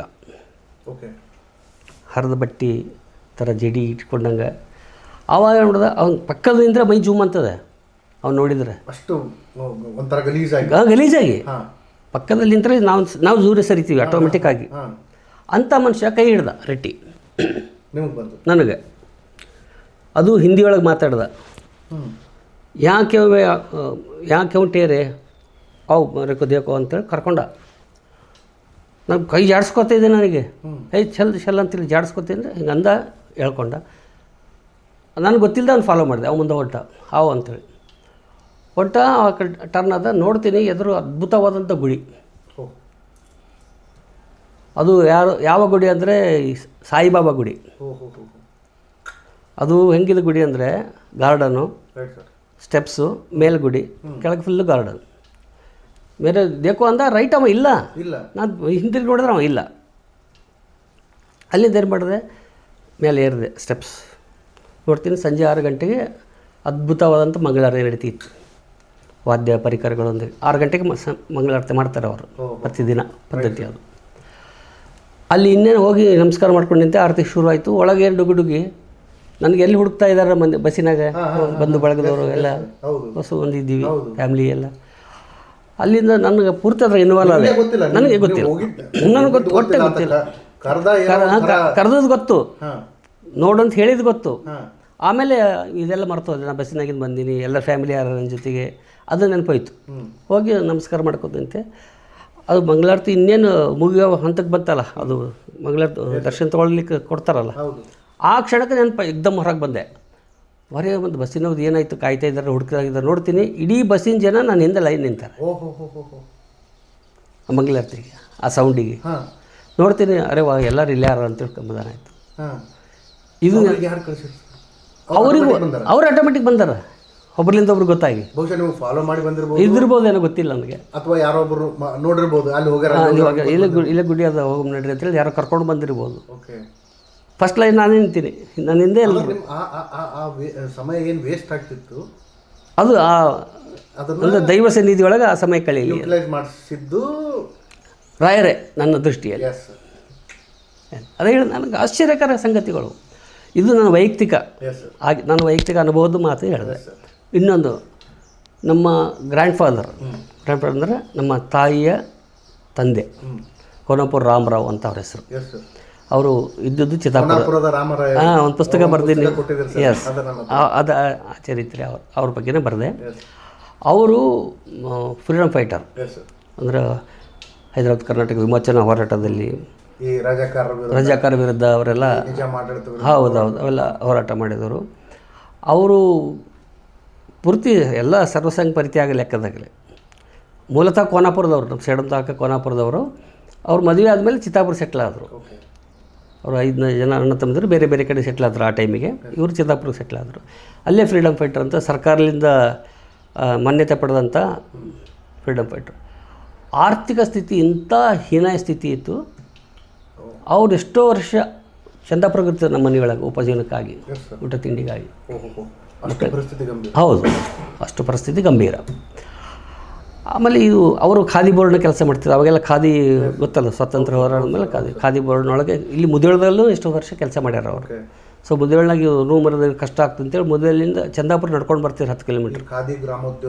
ಖಾದಿ ಗ್ರಾಮೋದ್ಯೋಗ ಅದ್ರಾಗ ವ್ಯವಸ್ಥಾಪಕರಂತ ಕೆಲಸ ಮಾಡಿದವರು. ಮ್ಯಾನೇಜರ್ ಇತ್ತು ಆ ಪರಿಸ್ಥಿತಿ. ಹೌದು, ಆಮೇಲೆ ಮ್ಯಾನೇಜರ್ ಆದರು. ಮೊದಲೆಲ್ಲ ಬೇರೆ ಬೇರೆ ಸಣ್ಣ ಪುಟ್ಟ ಕೆಲಸ ಮಾಡ್ಕೋದು, ಆಮೇಲೆ ಮ್ಯಾನೇಜರ್ ಆದರು. ಅದು ಆಗಿದ್ಮೇಲೆ ಅವ್ರಿಗೆ 100% ಶ್ರದ್ಧೆ ಇರೋದು ಮಂತ್ರಾಲಯ ರಾಯರ ಮೇಲೆ. ತೇಲಿಸು ಇಲ್ಲ ಮುಳುಗಿಸು, ಏನು ಮಾಡ್ತೀನಿ ನೀನು. ರಾಜ್ಕುಮಾರ್ ಹಾಡಿದ್ದು ಫೇಮಸ್ ಅದಲ್ಲ, ಆ ಥರ. ಈಗ ನನ್ನೊಬ್ಬ ಮಟೀರಿಯಲ್, ಈಗ ಇದು ಚಸ್ಮಾ ಅದ, ಇದೊಂದು ಮಟೀರಿಯಲ್. ನೀವು ಎದ್ರಾಗ ಹಾಕಿದ್ರೆ ಅದು ಬೀಳ್ತದೆ. ಇದ್ರದ್ದೇ ಆದ ಅಸ್ತಿತ್ವ ಇರೋದಿಲ್ಲ. ಹಾಗೆ ನನ್ನ ಅಸ್ತಿತ್ವ ಇಲ್ಲ, ನೀನೇ ನನ್ನದು ಮಟೀರಿಯಲ್ ಅಷ್ಟೇ, ನನ್ನೊಂದು ವಸ್ತು. ನೀ ಎಲ್ಲ ಎದ್ರಾಗ ಹಾಕ್ತೀಯ, ಅದ್ರಾಗ ಮುಳುಗ್ತೀನಿ ನಾನು. ತೇಲಿಸು ಮುಳುಗಿಸು. ಅದು ಶ್ರದ್ಧೆ. ಅದೇನಾಯಿತು, ಕ್ರಮೇಣ ಅವರಿಗೆ ಸರ್ಕಾರದ ಪಿಂಚಣಿ ಇರಲಿಲ್ಲ. ಸರ್ಕಾರದ ಪಿಂಚಣಿ ಇರಲಿಲ್ಲ. ಯಾಕೆ ಪಿಂಚಣಿ ಇರಲಿಲ್ಲ ಅಂದರೆ ಅದಕ್ಕೊಂದು ಪ್ರಶಸ್ತಿ, ಇದು ಪ್ರಮಾಣ ಪತ್ರ ಕೊಡಬೇಕಾಗಿತ್ತು. ಜೇಲ್ ಸರ್ಟಿಫಿಕೇಟು, ಆಮೇಲೆ ಫ್ರೀಡಮ್ ಫೈಟರ್ಸ್ ಅಸೋಸಿಯೇಷನ್ ಅಂತಿದ್ದ, ಜಗನ್ನಾಥ ಚಂಡ್ರಿಕಿ ಅಂತೇಳಿ ಅದರ ಮುಖ್ಯಸ್ಥರು, ಎನ್ ವಿ ಸಂಸ್ಥೆಯ ಸ್ಥಾಪಕ ಅಧ್ಯಕ್ಷರದಲ್ಲಿ ಅವರು ಒಬ್ಬರು. ಅವರಿಂದ ಸರ್ಟಿಫಿಕೇಟ್ ಕೊಡಬೇಕಾಗಿತ್ತು. ಅವರೇನು ಹೇಳೋರು, ನಾನೇ ಹೋಗಿದ್ದೆ ಕೇಳಲಿಕ್ಕೆ, ಈ ಥರ ಅಂದರೆ ಆರ್ಥಿಕವಾಗಿ ಸಮಸ್ಯೆ ಇತ್ತಲ್ಲ, ನೀನು ಮುಂದೆ ಪಿಂಚಣಿ ಬರ್ತಂತೇಳಿ ಹೋರಾಟ ಮಾಡ್ಯಾರೇನು ಮುತ್ಯ, ದೇಶ ಅಭಿಮಾನಿಯಿಂದ ಹೋರಾಟ ಮಾಡ್ಯಾರ, ಅದು ಯಾಕೆ ಬೇಕು ನಿನಗೆ ಅಂದರು. ಈ ಜಗನ್ನಾಥ ಚಂಡ್ರಿಗೆ ನನಗೆ ಹೇಳಿದ ಮಾತು. ಆವಾಗ ಅದೆಲ್ಲ ಹೋರಾಟ ಮಾಡಿದ ಸತ್ಯನ ಸುಳ್ಳು ಅಷ್ಟು ಹೇಳಿದ್ರೆ ಸಾಕಂದೆ. ಅದು ಸುಳ್ಳು ಇತ್ತಂದ್ರೆ ನಾನು ನಿಮ್ಮ ಹತ್ರ ಬರೋಲ್ಲ. ಸತ್ಯ ಅದಪ್ಪ, ಅದು ಹೆಂಗೆ ಸುಳ್ಳು ಹೇಳಲಿಕ್ಕೆ ಬರ್ತದ. ಸತ್ಯ ಇದ್ರೆ ಪ್ರಮಾಣ ಪತ್ರ ಕೊಡ್ರಿ. ಕೊಟ್ಟರು. ಅದನ್ನು ತೊಗೊಂಡೋಗು ನಮ್ಮ ಸೋದರ ಮಾವ, ಅಂದ್ರೆ ಅವ್ರ ಮಗ, ನಮ್ಮ ತಾತರ ಮಗ, ನಮ್ಮ ತಾಯಿ ತಮ್ಮ, ಆತ ನಾನು ಇಬ್ಬರೇ ಕೂಡಿ, ಆತಗೆ ಇದು ಎಲ್ಲ ಲೌಕಿಕ ಇದು ಹೆಚ್ಚಿಗಿರಲಿಲ್ಲ. ತಾನಾಯಿತು, ತನ್ನ ಪಾಡಿ ಕೆಲಸ ಆಯಿತು, ಇರ್ತಿದ್ದ. ಅದು ಕರ್ಕೊಂಡು ಬೆಂಗಳೂರಿಗೆ ಹೋದೆ. ವಿಧಾನಸೌಧದಲ್ಲಿ ಈ ಪಿಂಚಣಿ ವಿಭಾಗಕ್ಕೆ ಹೋಗಿ ನಾನು ಭೇಟಿಯಾಗಿ, ಈ ಥರ ಎಲ್ಲ ಇದೆ, ಇದೆಲ್ಲ ಸರ್ಟಿಫಿಕೇಟ್ ತೊಗೊಂಡೋಗಿದ್ದೀವಿ. ಅವ್ರು ಪ್ರಮಾಣ ಪತ್ರದ್ದು ಡಾಕ್ಯುಮೆಂಟು, ಜೇಲ್ ಸರ್ಟಿಫಿಕೇಟ್ ಎಲ್ಲ ಕೊಟ್ಟಿದ್ದರು. ಎಲ್ಲ ತೊಗೊಂಡೋಗಿ ಅವ್ರು ಪಿಂಚಣಿ ಆಗಿಲ್ಲ. ಅವರು ಏನು ಮಾಡಿದರು, ಆಯಿತು ನಾನು ಮಾಡಿಸ್ಕೊಡ್ತೀನಿ, ನಮಗಿಷ್ಟು ಏನಂತೀರಿ ಅದಕ್ಕೆ, ಈ ಕಾಲದಲ್ಲಿ ನಾವು ಲಂಚ ಅಂತೀವಿ. ಅವರು ಹಿರಿಯರ ಆಶೀರ್ವಾದದಿಂದ ಏನೋ ಕೊಡಿಸಿರಿ ಅಂತ ಈ ಪದ ಬಳಸಿದ್ರು. ಖುಷಿ ಅಂತ ಪದ ಬಳಸಿದರು. ಆಯ್ತು ಸರ್, ಇಷ್ಟು ಮಾಡಿಕೊಡ್ರಿ, ನೀವೇನು ಕೊಡೋ ಅಂತ ಅದು ಕೊಡ್ತೀವಿ ಅಂತೆಲ್ಲ ಹೇಳಿದೆ. ಅದು ಕೊಡಲಿಕ್ಕೆ ಅವ್ರಿಗೆ ದುಡ್ಡಿಲ್ಲ, ನಮ್ಮ ಸೋದರ ಮಾವನ ಕೊಡಬೇಕಲ್ಲ, ಯಾಕಂದ್ರೆ ಅವ್ರು ತಂದಿದ್ದು ಇದು ವಿಷಯ. ಆಯಿತು ನಾನು ಕೊಡ್ತೀನಿ, ಅದೇನು ಮಾತಾಡಿದ್ವಿ. ಅವ್ರು ಏನು ಮಾಡಿದ್ರು ಗೊತ್ತಾ, ಆ ಮಾತಾಡಿ ಖುಷಿಯಿಂದ ಏನೋ ಆರ್ಗ್ಯುಮೆಂಟ್ ಮಾಡಲಾರ್ದೆ ಕೊಟ್ಟದಕ್ಕೆ ರಾಜ್ಯ ಸರ್ಕಾರದ ಪಿಂಚಣಿ, ಕೇಂದ್ರ ಸರ್ಕಾರದ ಪಿಂಚಣಿ ಎರಡೂ ಮಾಡಿಕೊಟ್ರು ಖುಷಿದಾಗ. ಆಗ ಇದ್ದಕ್ಕಿದ್ದಾಗ 15,000 ರೂಪಾಯಿ ಬಂದವು ತಿಂಗಳ. ಬಂದದಷ್ಟೇ ಅಲ್ಲ, ಕಳೆದ 3 ವರ್ಷಗಳ ಅರಿಯರ್ಸ್ ಬಂತು. 3 ವರ್ಷದಿಂದ ಸ್ಯಾಂಕ್ಷನ್ ಆಗಿ ಮಾಡಬೇಕು. ಸರ್ಟಿಫಿಕೇಟ್ ಯಾವ ಡೇಟಿಗೆ ಕೊಟ್ಟಾರಲ್ಲ ಆ ಡೇಟಿಂದ ಅರಿಯರ್ಸ್. ಅವರು ಮಂತ್ರಾಲಯಕ್ಕೆ ಹೋಗಿದ್ದು, ದೇವ್ರ ದರ್ಶನ ಮಾಡಿ ಅರ್ಪಣೆ ಮಾಡಿದ ದಿವಸ ಇದು ಸ್ಯಾಂಕ್ಷನಾಗಿ ಲೆಟ್ರ್ ಬಂತು. ಇದಕ್ಕೂ ಮುಂಚಿನ ಘಟನೆ ಏನಂದರೆ ಹಾಲಲ್ಲೇ ಹಾಕಿದ್ರು. ಇದಕ್ಕೂ ಮುಂಚೆ ಏನಾಯಿತು, ಅವರು ಒಬ್ಬ ಅದೇ ಹೇಳಿದ ನನಗೆ ಸೋದರ ಮಾವ, ಇದು ಆಗಿಂಗೆ ಮುಂಚೆ ಅವನಿಗೆ ಭಾಳ ಅನಾರೋಗ್ಯ, ರಾಯರ ಹತ್ರ ಹೋಗ್ತಿದ್ರು, ಎಲ್ಲ ಮಾಡ್ತಿದ್ರು, ಎಲ್ಲ ಆಗ್ತಿರ್ಲಿಲ್ಲ. ಕೊನೆಗತ್ತ ಸತ್ತೋದ. ಒಬ್ಬನೇ ಮಗ, ನಮ್ಮ ತಾಯಿಯವರು 5 ಜನ ಅಕ್ಕ ತಂಗಿಯರು, ಮಗ ಒಬ್ಬನೇ ಸತ್ತೋಗ್ಬಿಟ್ಟ. ಇನ್ನು ಯಾರ ಬಳಿ ಇರಬೇಕು, ಹೆಣ್ಮಕ್ಳ ಬಳಿ ಇರೋ ಹಂಗಿಲ್ಲ. ಆದರೆ ಮೊದಲೇ ಅವ್ರ ಜೀವನ ಹೆಣ್ಮಕ್ಳ ಮನೆಯಾಗೆ ಮಕ್ಕಳದ್ದು ಬಡ್ಡಿವಿ, ಸ್ವಾಭಿಮಾನ. ಕೊನೆಗೆ ಗಂಡ ಹೇಳ್ತೀರ ಮಜ್ಜಿ ಇಬ್ಬರು ಮಂತ್ರಾಲಯದಾಗ ನದಿಯೊಳಗೆ ಮುಳುಗಿ ಸಾಯಬೇಕು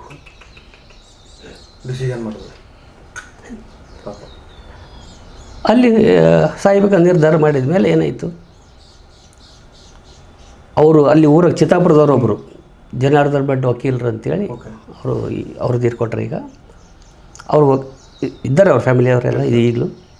ಅವರು ಅಲ್ಲಿ ಭೇಟಿ ಆಗ್ಯಾರ ಇಲ್ಲಿ ಮಂತ್ರಾಲಯದಾಗ. ಇವ್ರು ಹೋಗಿದ್ದು ಸಾಯ್ಲಿಕ್ಕೆ ಮಗನ ಸಾವಿನ ನೋವು ತಾಳಲಾರ. ಹೌದು, ಮತ್ತೆ ಯಾರ ಬಳಿ ಇವ್ರು ಭೇಟಿ ಆಗ್ಯಾರ. ಅಲ್ಲಿ ಭೇಟಿ ಆಗಿದ್ಮೇಲೆ ಅವರು ದರ್ಶನ ಅವ್ರು ಹೇಳಿಲ್ಲ ಸಾಯ್ಲಿಕ್ಕೆ ಬಂದೀವಿ ಅಂತ. ಹೆಂಗೆ ಹೇಳ್ತಾರೆ ಸರ್, ಹೇಳಿ ಬರಲ್ಲ. ಬಂದಿಲ್ಲ, ದರ್ಶನ ಮಾಡಿಕೊಂಡು ನಾ ಕಾರ್ ತೊಗೊಂಡು ಬಂದೀನಿ, ಚಿತ್ತಾಪುರಕ್ಕೆ ಹೋಗಿ ಮಾಡಿ ವಾಪಸ್. ಅವರಿಬ್ಬರಿಗೂ ವಾಪಸ್ ಚಿತ್ತಾಪುರಕ್ಕೆ ಕರ್ಕೊಂಡು ಬಂದಾರೆ. ಕರ್ಕೊಂಡು ಬಂದುಬಿಟ್ರೆ ದರ್ಶನ ಎಲ್ಲ ಮಾಡಿ ಪ್ರಸಾದ ಎಲ್ಲ ಮುಗಿಸ್ಕೊಂಡು ಕರ್ಕೊಂಡು ಬಂದಾರೆ. ಕರ್ಕೊಂಡು ಬಂದು ಇವ್ರು ಹೇಳಪ್ಲಿಲ್ಲ, ಕರ್ಕೊಂಡು ಬಂದಾರ. ಮನೆಗೆ ಆರ್ಡ್ರ್ ಬಂದದು. ಅಲ್ಲಿಂದ ಹೋಗಿ ಟ್ರೆಜರಿ ನನಗೆ ಹೇಳಿದರು. ನಾನು ಹೋಗಿ ಆ ಟ್ರೆಜರಿ ಆಫೀಸ್ದಾಗ ಭೇಟಿಯಾಗಿ ಅದು ಆರ್ಡ್ರ್ ಕಾಪಿ ಕೊಡಬೇಕಲ್ಲ, ಆರ್ಡ್ರ್ ಕೊಟ್ಟು ಅಲ್ಲಿ ಅದು ಅಕೌಂಟ್ ಓಪನ್ ಮಾಡಿಸಿ ಪ್ರತಿ ತಿಂಗಳು ಅವ್ರ ಟ್ರೆಜರಿಯಿಂದ ಅಮೌಂಟ್ ಬರಲಿಕ್ಕೆ ಅವ್ರ ಅಕೌಂಟಿಗೆ. ಅಲ್ಲಿಂದ ಅವರು ನಿಮ್ಮ ಆಯುಷ್ ಮುಗುದಿಲ್ಲ ರಾಯರ ಸಂದೇಶ. ಎಸ್, ನೀವು ಇನ್ನೂ ಬದುಕಬೇಕು ಅಂತೇಳಿ ನಾನಿದ್ದೀನಿ. ಹೌದು. ಆಮೇಲೆ ಅವರು ಬೇರೆಯವ್ರಿಗೆ ದುಡ್ಡು ಕೊಡಂಗಾದರು, ಉಪಜೀವನ ಕಷ್ಟ ಇದ್ದವರು. ಆಮೇಲೆ ಇನ್ನೊಂದು ದುಡ್ಡು ಇರಲಾರ್ದವನಿಗೆ ಅಷ್ಟು ದುಡ್ಡು ದೊಡ್ಡ ಅಮೌಂಟು. ಇವ್ರಿಗೆ ಏನು ಸಂದೇಶ ಇರ್ಬೋದು ಸರ್ ರಾಯರು ಅಂದರೆ ನನಗನ್ಸಿದ ಮಟ್ಟಿಗೆ ನಾನಿದ್ದೀನಿ ಅಂತ ಪ್ರೂವ್ ಮಾಡಿದ್ರು ರಾಯರು. ಹೌದು, ನಾನಿದ್ದೀನಿ ಅಂದರೆ ಯಾರಿಗೆ? ಮಗ ಸತ್ತಿಲ್ಲ ಅನ್ನೋದು ಪ್ರೂವ್ ಮಾಡಿದ್ರು. ಹೌದು, ನೀವು ಇನ್ನೂ ಬದುಕಬೇಕು ಅನ್ನೋದು ಪ್ರೂವ್ ಮಾಡಿದ್ರು. ಎಸ್. ಇಲ್ಲಿ ಏನು ಗೊತ್ತಾ, ನಂಬಿಕೊಂಡವ್ರಿಗೆ ಮಾತ್ರ. ಅದೆಲ್ಲ ಈಗ ನಾನು ಪ್ರಗತಿಪರ ವಿಚಾರಧಾರೆ ಅಂತ ಹೇಳೋದಾದರೆ ನಾನೊಬ್ಬ ಶ್ರದ್ಧಾಳು ಇದ್ದೀನಿ, ನಿರ್ವಿವಾದ. ಅದನ್ನು ಪ್ರದರ್ಶನ ಮಾಡಲ್ಲ ನಾನು. ಆಗಲೇ ಹೇಳಿದೆ, ನಾನು ದರ್ಶನ ಮಾಡ್ತೀನಿ, ಪ್ರದರ್ಶನ ಮಾಡಲ್ಲ. ಅಲ್ಲಿ ಹೇಳಬೇಕಾಗಿದ್ದೇನೋ ರಾಯರಿಗೆ, ನೀನು ನನಗೆ ಸರೆಂಡರ್ ಆಗಿದೆ, ರಕ್ಷಣೆ ಮಾಡೋದು ನನ್ನ ಡ್ಯೂಟಿ. ಈಗ ಆಧುನಿಕ ಕಾಲದಾಗೂ ನೋಡ್ರಿ, ಆಧುನಿಕ ಕಾಲದಾಗ ನಿಮಗೆ ಉದಾಹರಣೆಗೆ ಬಾಂಗ್ಲಾದೇಶದ ಪ್ರಸಿದ್ಧ ಲೇಖಕಿ ತಸ್ಲಿಮಾ ನಸ್ರೀನ್ ಅಂತ ಒಬ್ಬ ಲೇಖಕಿ. ಅಕ್ಕಿದ ಮೇಲೆ ಅಲ್ಲಿದ್ದವರು ಫತ್ವಾ ಹೊಡಿಸಿದ್ರು, ಅಕ್ಕಿ ತಲೆದಂಡ ಮಾಡಬೇಕು ಅಂತೇಳಿ. ಯಾಕೆ? ರೀಸೆಂಟಾಗಿ ಆಗಿದ್ದು ಉದಾಹರಣೆ. ನಮ್ಮ ಭಾರತ ಸರ್ಕಾರಕ್ಕೆ ಸರೆಂಡರ್ ಆದಳು. ಇಲ್ಲಿ ಈಗ ಮನೆ ಕೊಟ್ಟು ಇರಲಿಕ್ಕೆ ಕೊಟ್ಟು ಭಾರತ ಸರ್ಕಾರ ಅವರಿಗೆ ಸಂರಕ್ಷಣೆ ಮಾಡಿದ್ರು. ಅಲ್ಲಿಂದ ಬಾಂಗ್ಲಾದ ರಾಷ್ಟ್ರಪತಿ ಇತ್ತೀಚೆಗೆ ಅವರು ಆ ದೇಶಕ್ಕೆ ಹೋಗ್ತೀನಿ ಅಂತ ಹೇಳ್ಕೊತಾರಲ್ಲ, ನಮ್ಮ ದೇಶದಾಗೆ ವಾಪಸ್ ಹೋಗ್ತೀನಿ ಅಂದ್ರೆ ನಮ್ಮ ದೇಶದಾಗೆ ಎಲ್ಲಿದ್ದಾರೆ ಏನಿಲ್ಲ, ಅದು ಸರ್ಕಾರಿ ವ್ಯವಸ್ಥೆಯಲ್ಲಿ ವಾಪಸ್ ಹೋಗ್ತೀನಿ ಅಂತಾರೆ. ಅಂದರೆ ಅಲ್ಲಿ ಗಡೀಪಾರು ಮಾಡಿದಾಗ ತಲೆದಂಡ ಇಟ್ಟಾರೆ, ಮರಣದಂಡನೆ ಶಿಕ್ಷೆ ಇದ್ದಾಗ ಆಗಿ ತಪ್ಪಿಸ್ಕೊಂಡು ಇಲ್ಲಿ ಬಂದಾಳು ಭಾರತಕ್ಕೆ ಸರೆಂಡರ್ ಆಗಿ. ನಾನು ಹೇಳ್ತಿರ್ಬೇಕಾಗಿದೆ ಸರೆಂಡರ್ ಶಬ್ದದ ಬಗ್ಗೆ ಈ ಉದಾಹರಣೆ ಕೊಡ್ತಾ ಇದ್ದೀನಿ, ಅದಕ್ಕೂ ರಾಯರಿಗೆ ಸಂಬಂಧ ಇಲ್ಲ. ಅಂದರೆ ಒಬ್ಬ ಸರೆಂಡರ್ ಆದಮೇಲೆ ಈ ಆಧುನಿಕ ಕಾಲದಾಗೆ ಒಬ್ಬ ಪ್ರಧಾನಮಂತ್ರಿ ಸಂರಕ್ಷಣೆ ಕೊಡ್ತಾರೆ ಅಂದ್ರೆ ಅದು ಜಗತ್ತಿನ ಪ್ರಧಾನಮಂತ್ರಿ ರಾಯರು. ನೀವು ಸರೆಂಡರ್ ಆದರೆ ನಿಮಗೆ ರಕ್ಷಣೆ ಸಿಗ್ತದೆ. ನಿಮ್ಮ ಸರೆಂಡರ್ದಲ್ಲಿ ಖೋಟ ಇತ್ತು ಸಿಗಲ್ಲ. ನಿಮ್ಮ ಭಕ್ತಿಯೊಳಗೆ ಏನಾದರೂ ಅನುಮಾನ ಇತ್ತು ಸಿಗಲ್ಲ. ಅನುಮಾನ ರಹಿತವಾದ ಭಕ್ತಿ, ಶ್ರದ್ಧೆಯೊಳಗೆ ಒಂದು ಸ್ವಲ್ಪ ಹೆಚ್ಚು ಕಮ್ಮಿ ಆಯ್ತಲ್ಲ, ಈಗ ನೀವು ನಾವು ಗುರುಗಳು ಅಂತ ಹೇಳ್ತೀರಿ, ಒಳಗೆಲ್ಲ ಬೈಕೋತ ಗುರುಗಳು ಅಂದರೆ ನಾ ಗುರು ಆಗಲ್ಲ, ಅದು ಶಿಷ್ಯ ಆಗಲ್ಲ. Yes sir. 100% ವಿಶ್ವಾಸ ಇದ್ದು ಶ್ರದ್ಧೆ ಇದ್ದರೆ ನೀವು ಎಂಥದೇ ಕಷ್ಟ ಕಾಲದಲ್ಲಿ ನಿಮ್ಗೆ ತೊಂದರೆ, ಒಂದು ವೇಳೆ ನಿಮಗೆ ತೊಂದರೆ ಆಗ್ತಿತ್ತು ಅಂದರೆ ತೊಂದರೆ ಕೂಡ ನಿಮಗೆ ಒಳಿತೆ. ಎಸ್, ಮುಂದಾಗೋ ಒಳಿತ. ಎಸ್, ತಡೆ ಹಿಡೀಲಿಕ್ಕೆ ಈ ಕ್ಷಣದ ತೊಂದರೆ. ಇದು ಬರೋತ್ತಿಗೆ ಒಂದು ಪೆಟ್ಟಾಯಿತು, ಹೋಗ್ಲಿ ಲೇಟ್ ಆಯ್ತಲ್ರಿ, ಒಂದು ಬಸ್ ಮಿಸ್ ಆಯಿತು ಅಂದರೆ ಅದು ಒಳ್ಳೆಯದೇ. ಮುಂದೆಲ್ಲೋ ಬಸ್ ಆಕ್ಸಿಡೆಂಟ್ ಆಗೋ ಸಂಭವ ಇರ್ತು, ಆ ಬಸ್ ಮಿಸ್ ಆಗಿದ್ದು ಒಳ್ಳೆಯ ಕಾರಣಕ್ಕೆ. Yes sir. ಅದಕ್ಕೆ ನೀವು ಆಗೋದೆಲ್ಲ ಒಳ್ಳೇದು. ಎಸ್, ನೀವು ಧನಾತ್ಮಕವಾಗಿ ಯೋಚನೆ ಮಾಡೋ ಶಕ್ತಿ ಬೆಳೆಸ್ಕೊಂಡ್ರೆ ಮಾತ್ರ ರಾಯರು ನಿಮಗೆ ಕಾಪಾಡ್ತಾರೆ. ಪಾಸಿಟಿವ್ ಆ್ಯಟಿಟ್ಯೂಡ್ ಇರಬೇಕಲ್ಲ, ಪ್ರತಿಯೊಂದರೊಳಗೆ ನೆಗೆಟಿವ್ ನೋಡಬಾರ್ದು. ನೆಗೆಟಿವ್ ಮೈಂಡ್ಸೆಟ್ ಕ್ರಿಯೇಟ್ ಆಗಬಾರ್ದ್ರೆ ನೀವು ಎಲ್ಲದರ ಮೇಲೆ ಅನುಮಾನ, ನಿಮಗೆ ಶ್ರದ್ಧೆ ಬರಲ್ಲ, ಭಕ್ತಿ ಬರಲ್ಲ, ಗುರುವರ ಬಗ್ಗೆ ಗೌರವ ಬರಲ್ಲ, ಪ್ರತಿಯೊಬ್ಬರು ಅನುಮಾನ. ಎಷ್ಟು ದೊಡ್ಡ ಸಾಧಕರು ಅವೇನು ಮಾಡ್ಯಾನ್ರಿ, ಯಾರೂ ಮಾಡ್ಬೋದು, ಹಿಂಗೆಲ್ಲ ಉಡಾಫೆ ಮಾತಾಡ್ತೀವಲ್ಲ, ಮಾಡ್ಬೋದು ಅಂತಾರೆ ಸರ್, ಬಟ್ ಅವರಿಂದ ಮಾಡೋದಾಗಲ್ಲ. ಹಾಗಲ್ಲ ನೋಡಿರಿ, ಯಾರು ನಿಜವಾದ ಸಾಧನೆ ಮಾಡ್ತಾರೋ, ಮಾಡುವ ದಾರಿಯೊಳಗೆ ಇರ್ತಾರೋ ಅವರು ಇನ್ನೊಬ್ಬರನ್ನ ಟೀಕೆ ಮಾಡಲ್ಲ. ತಮ್ಮ ಕೆಲಸ ತಾವು ಮಾಡ್ಕೊಂಡು ಹೋಗ್ತಾರೆ. 1000 ಮಂದಿ 1000 ಟೀಕೆ ಅವ್ರಿಗೆ ಮಾಡಿದ್ರು ಕೂಡ ತನ್ನ ಪಾಡಿ ಗೆಲ್ಲಿಸುವವರ ಮೇಲೆ ನಂಬಿಕೆ ಇಟ್ಟು ಮುಂದೆ ಹೋಗ್ಬೇಕಷ್ಟೇ. ಗೆಲ್ಲಿಸೋದು ಅದು ಅಂದರೆ ಈ ಆಧುನಿಕ ಪದ ಅಂತ ನನ್ನ ಅಭಿಪ್ರಾಯ. ಹೆಂಗೆ ಅಂತ ಕೇಳ್ರಿ, ಜೀವನ ಸ್ಪರ್ಧೆ ಅಲ್ರಿ, ಭಾಳ ಮಂದಿ ತಪ್ಪು ಹೇಳ್ತಾರೆ. ಕಾಂಪಿಟೇಷನ್ ಅದ್ರಿ ಈ ಕಾಲದಾಗ. ಅಲ್ಲ, ನಿಮ್ಮ ದಾರಿಯೊಳಗೆ ನೀವು ನೋಡಿದ್ರೆ ಕಾಂಪಿಟೇಷನ್ ಆಗಬೇಕು. ಇನ್ನೊಬ್ಬನ ಹಿಂದಕ್ಕೆ ಹೋಗ್ಬೇಕಾದ್ರೆ ಕಾಂಪಿಟೇಷನ್ ಅಂತಾರೆ. ಎಲ್ಲರೂ ಕೂಡಿ ಹೋಗ್ಬೇಕಲ್ಲ, ಜೀವನದ ಸಂಸಾರ ಅದು. ಇದು ನಾನು ಶಿವಗೆ ತುಳಿದು ಹೋಗ್ಬೇಕಾದ್ರೆ ಆಗಲ್ಲ. ಯಾಕಂದರೆ ಯಾರು ತುಳಿಲ್ದೆ ಟ್ರೈ ಮಾಡ್ತಾರಲ್ಲ ಅವ್ರನ್ನ ಮೀರಿ ಬೆಳೆಯೋ ತಾಕದ ಶಿವಗಿರ್ತದೆ. ಶಿವನ ಸಹಜವಾಗಿ ಅವ್ರ ಜೊತೆಗೆ ನಡೆದರೆ ನಾವು ಅಲ್ಲಿ ಗುರಿ ಮುಡ್ತೀವಲ್ಲ, ಆ ಆ್ಯಟಿಟ್ಯೂಡ್ ಭಕ್ತಿ ಕೂಡ ಅನ್ವಯ ಆಗ್ತದೆ. ಯಾಕಂದರೆ ನಾವು ಭಾಳ ಜನ ಈ ಭಾರತೀಯರು ಈ ಕಾಲದಲ್ಲಿ ಆಡಂಬರ ಭಕ್ತಿ ಪ್ರದರ್ಶನಕ್ಕೆ ಹೋಗಿಯೇ ಹಾಳಾಗ್ತಿರೋದು. ಎಷ್ಟೋ ಜನ ನೋಡ್ರಿ, ಭಾರಿ ಪೂಜಾ ಪಾಠ ಮಾಡ್ತಾನೆ ರೀ, ಅವ್ರಿಗೆ ಹಿಂಗೆ ಆಗಬಾರ್ದಾಗಿತ್ತು ಅಂತೀವಿ. ಲಕ್ಷಾಂತರ ರೂಪಾಯಿ ಖರ್ಚು ಮಾಡ್ತಾನೆ. ಹೌದು, ಈ ಕಾಲದಲ್ಲಿ ಲಕ್ಷನೂ ಅಲ್ಲ, ಕೋಟ್ಯಾಂತರ ರೂಪಾಯಿ ಖರ್ಚು ಮಾಡ್ತಾರೆ, ಯಜ್ಞ ಮಾಡ್ತಾರೆ, ಯಾಗ ಮಾಡ್ತಾರೆ, ದಾನ ಮಾಡ್ತಾರೆ, ಧರ್ಮ ಮಾಡ್ತಾರೆ. ಎಷ್ಟೆಲ್ಲ ಮಾಡಿದ್ರು ಕೂಡ ಅವ್ರಿಗೆ ಯಾಕೆ ತ್ರಾಸ ಆಗ್ತದೆ? ಅದು ದರ್ಶನ ಮಾಡ್ಕೊಂಡಿರಲಿಲ್ಲ, ಅವರು ಪ್ರದರ್ಶನ ಮಾಡಿರ್ತಾರೆ. ನಾನು ರಂಗಭೂಮಿ ಹಿನ್ನೆಲೆ, ಅವನು ಪ್ರದರ್ಶನ ಮಾಡ್ಕೊತ ಬಂದವನು. ಪ್ರದರ್ಶನ ಮಾಡುವ ಉದ್ದೇಶ ಪ್ರೇಕ್ಷಕರಿಗೆ ದರ್ಶನ ಮಾಡಿಸೋದು. ಈಗ ಒಂದು ದರ್ಶನ, ಒಂದು ಪ್ರಾಕ್ಟೀಸು, ದರ್ಶನ ನೋಡೋದು, ಗ್ರಹಿಸೋದು. ನೀವು ಒಂದು ನಾಟಕದ ಮೂಲಕ ಸಿನಿಮಾ ತಯಾರಿ, ಪ್ರದರ್ಶನ, ಅದು ಪ್ರೇಕ್ಷಕರಿಗೆ ಅದು ದರ್ಶನ. ಈ ಉದ್ದೇಶ ಗೊತ್ತಿರ್ಬೇಕು ನಮಗೆ, ಮಾಡೋರಿಗೆ ಗೊತ್ತಿರಬೇಕು, ನೋಡೋರಿಗೆ ಗೊತ್ತಿರಬೇಕು. ಈಗ ನೀವೇನೋ ಒಂದು ಸಿನಿಮಾ ಮೂಲಕ ಹೇಳಬೇಕಂತೀರಿ, ಅದು ನಾವು ಈಗ ದೃಶ್ಯಗಳ ಮೂಲಕ, ಚಿತ್ರಕಥೆ ಮೂಲಕ, ಬ್ಯಾಕ್ಗ್ರೌಂಡ್ ಮ್ಯೂಸಿಕ್ಗಳ ಮೂಲಕ ಕನ್ವೆ ಮಾಡ್ತೀವಿ ಆಡಿಯನ್ಸಿಗೆ. ಆ ಆಡಿಯನ್ಸ್ ಮನಸ್ಥಿತಿ ಹೆಂಗಿರಬೇಕು?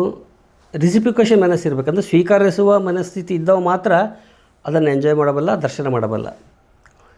ಟೀಕಿಸಲೆಂದೇ ಬಂದವರು ಹೇಗೆ ಮೆಚ್ಚುವುದು ಸಿನಿಮಾವನ್ನು? ಅವ್ರು ಟೀಕಿಸ್ಲಿಕ್ಕೆ ಬಂದಿರ್ತಾರಲ್ರಿ. ಉಣ್ಲಾಕ್ ಬಂದ ಉಂಡೆ ಹೋಗ್ತಾನ, ಹೆಂಗೆ ಕೊಡ್ತಾನವ? ಅವ್ರು ಯಾವ ಉದ್ದೇಶಕ್ಕೆ ಬಂದಿರ್ತಾನೆ ಅದೇ ಅಷ್ಟೇ ಇಡೇ ಇರ್ತದೆ. ಶಿವೊಂದು ನಾಟಕ ಮಾಡಿದಾನ, ಶಿವೊಂದು ಸಿನಿಮಾ ಮಾಡಿದಾನ, ಟೀಕಾ ಮಾಡೋಣ, ಅದ್ರ ಮಿಸ್ಟೇಕ್ ಏನಾದರೂ ನೋಡ್ಕೋಬೇಕಂತ ಅವ್ನು ಮಿಸ್ಟೇಕೇ ಕಾಣಿಸ್ತವನಿಗೆ, ಒಳ್ಳೇದು ಹೆಂಗೆ ಕಾಣಿಸ್ತದೆ ಅಲ್ಲಿ? ಹಾಗೆ ನೀವು ಯಾವುದೇ ದೇವರ ಬಗ್ಗೆ ಹೋದ್ರೂ ಅನುಮಾನದಿಂದ ಹೋದ್ರೆ ಅನುಮಾನ ಸಿಗ್ತದೆ. ಅದಕ್ಕೆ ಒಂದು ಮಾತದ, ಸನಾತನ ಮಾತು, ಯದ್ಭಾವಂ ತದ್ಭವತಿ. ನಿಮ್ಮ ಭಾವದಂತೆ ನಿಮ್ಮ ಬದುಕು. ಒಳ್ಳೆಯ ಭಾವನೆ ಇದ್ದರೆ ಒಳ್ಳೆಯ ಬದುಕಾಗ್ತದೆ, ಕೆಟ್ಟ ಭಾವನೆ ಇದ್ದರೆ ಕೆಟ್ಟ